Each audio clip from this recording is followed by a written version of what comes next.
میرے محترم عزیز و جناب نبی علیہ الصلاۃ والسلام کے زندگی کے آخری لمحات کا ذکر آپ کے سامنے کیا گیا اور کیا جا رہا تھا۔ بات یہاں تک پہنچی تھی کہ جب نبی علیہ الصلاۃ والسلام اللہ کو پیارے ہو گئے، دن پیر کا تھا، تاریخ 12 تھی، مہینہ ربیع الاول کا تھا، اور رسول اللہ صلی اللہ علیہ وسلم پیر کے دن دوپہر کے قریب آپ علیہ السلام اللہ کو پیارے ہو گئے تھے۔ ساری آپ علیہ الصلاۃ والسلام نے نصیحتیں کر لی تھیں۔ یہ دن صحابہ پر بڑا بھاری دن گزرا تھا، جیسے کہ آپ کے سامنے کچھ باتیں عرض کی تھیں۔ آپ کو یاد ہوگا کہ یہ بات بھی آئی تھی کہ حضرت معاذ ابن جبل رضی اللہ تعالی عنہ کو نبی علیہ السلام یمن کی طرف جب بھیج رہے تھے تو آپ علیہ الصلاۃ والسلام نے رخصت کرتے ہوئے حضرت معاذ سے یہ بات فرمائی تھی کہ اے معاذ، ہو سکتا ہے کہ جب تم یمن سے واپس آؤ تو تمہارا گزر میری قبر کے پاس ہو، تم مجھے نہ دیکھ پاؤ۔ اور یوں نبی علیہ الصلاۃ والسلام اپنا چہرہ انور پھیر کر دوسری طرف آپ علیہ السلام کی آنکھوں سے آنسو نکلنا شروع ہو گئے تھے۔ چنانچہ حضرت معاذ رضی اللہ تعالیٰ عنہ یمن میں تھے اور فرائض انجام دے رہے تھے۔ یمن آپ علیہ السلام نے ان کو گورنر بنا کر بھیجا تھا۔ تو حضرت معاذ رضی اللہ عنہ آرام فرما رہے تھے کہ غیبی ایک آواز سنی کہ اے معاذ، تم یہاں کس قدر سکون سے آرام کر رہے ہو اور ادھر اللہ کے حبیب اللہ کو پیارے ہو گئے ہیں۔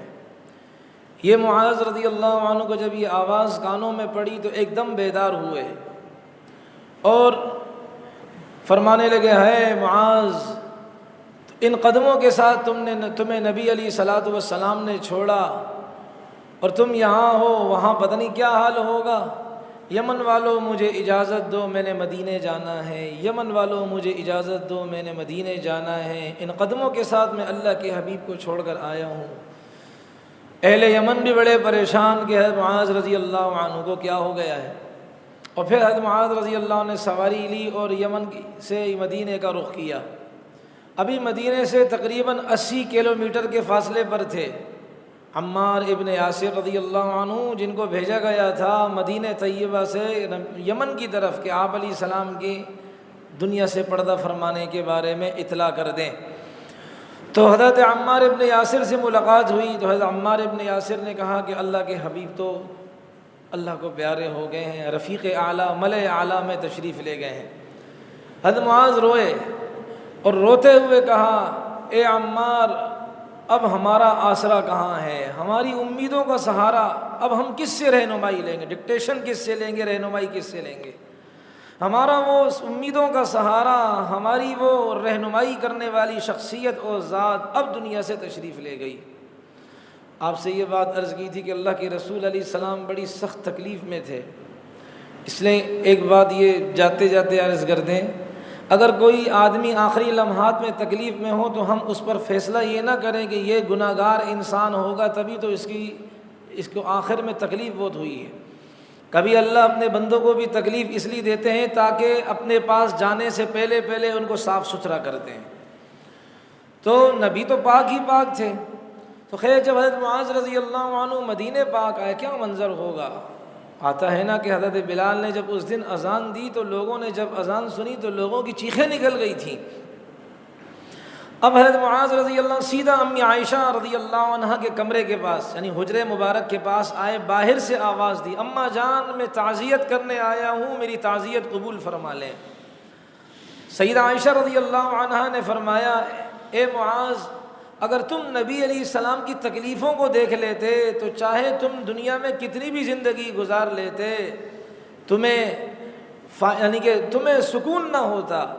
تم وہ جو نبی کی تکلیفوں کو دیکھ لیتے نا، آپ علیہ السلام کے آخری زندگی کے لمحات دیکھ لیتے، کتنی تکلیف میں نبی علیہ السلام تھے۔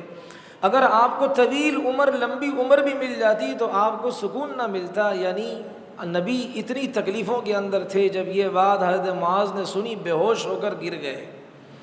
تو یہ وہ وقت ہے کہ نبی علیہ السلام کا دنیا سے جانا ہو گیا اور عرض کیا تھا حضرت علی، عباس، فضل، قسم، شقران، یہ جو نبی علیہ السلام کے غلام بھی تھے، یہ نبی علیہ الصلوۃ والسلام کے غسل وغیرہ کی ترتیب کے اندر تھے۔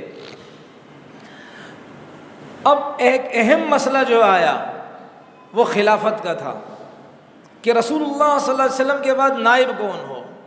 یہ بہت اہم مسئلہ تھا، انتہائی نازک مسئلہ تھا۔ اسے اگر یوں ہی چھوڑ دیا جاتا تو امت فرقوں کے اندر بلکہ تقسیم در تقسیم ہو جاتی۔ اس لیے رسول اللہ صلی اللہ علیہ وسلم کی ابھی تکفین نہیں، تجہیز یعنی کہ وہ تدفین ابھی نہیں ہوئی، آپ علیہ السلام کو دفنانے کا عمل ابھی نہیں ہوا۔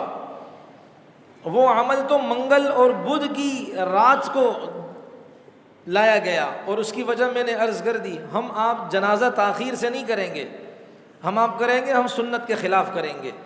نبی علیہ الصلوۃ والسلام کی تو وجہ یہ تھی کہ آسمان کے سارے فرشتوں نے نماز پڑھنی تھی، 30,000 صحابہ جو اس وقت مدینہ پاک میں تھے انہوں نے نماز پڑھنی تھی، پھر عورتوں نے نماز پڑھنی تھی، غلاموں نے نماز پڑھنی تھی، بچوں نے نماز پڑھنی تھی، اور الگ الگ نماز پڑھنی تھی، امام بھی اس میں کوئی نہ ہوتا تو ظاہر بات ہے آپ اندازہ لگائیں آسمان کے فرشتے کتنے ہوں گے، کوئی گن بھی نہیں سکتا، اور 30,000 لوگ الگ الگ نماز پڑھے ایک امام کے پیچھے بھی نہیں، تو اس میں کتنا وقت لگے گا۔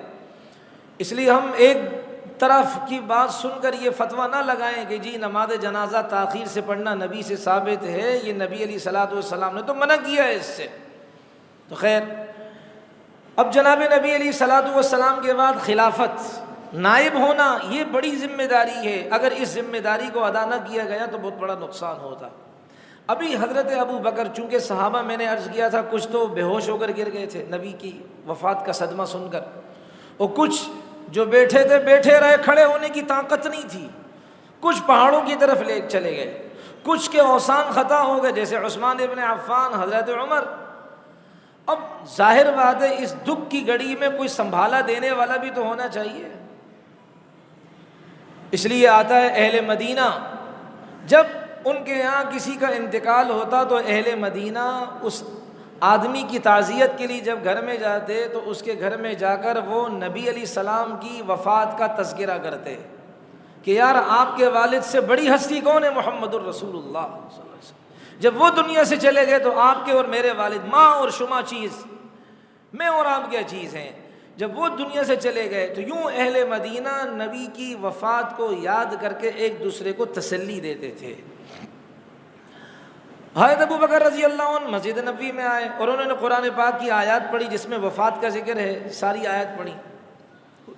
اب صحابہ کیا ہے وہ اپنی اسی سابقہ کیفیت ان کی بحال ہونے لگی اور اسی کیفیت پر آنے لگے کہ حضرت ابو بکر صدیق رضی اللہ عنہ کو پتہ چلا کہ انصار صحابہ، انصار وہ صحابہ ہیں، دیکھیں مدینہ کے اندر دو قسم کے صحابہ تھے، ایک وہ مہاجر جنہوں نے ہجرت کی، مکے کو چھوڑ کر مدینہ پاک آئے، سب کچھ چھوڑا مدینہ پاک ہے، اصل ہجرت یہی ہے، سب کچھ کو چھوڑ کر اللہ کی رضا کے لیے کفر کے دیس کو چھوڑ کر دارالاسلام کی طرف منتقل ہونا۔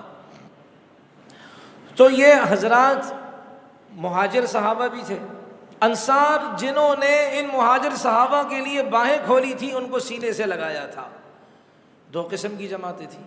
اور پھر انصار صحابہ میں دو بڑے قبیلے تھے، اوس اور خزرج۔ اوس کی افرادی قوت خزرج کے مقابلے میں کم تھی، یعنی اوس کے پاس قبیلے میں اتنے لوگ نہیں تھے جتنے کے لوگ خزرج کے قبیلے کے تھے، ان کی تعداد زیادہ تھی۔ جیسے محلوں کے اندر ہوتا ہے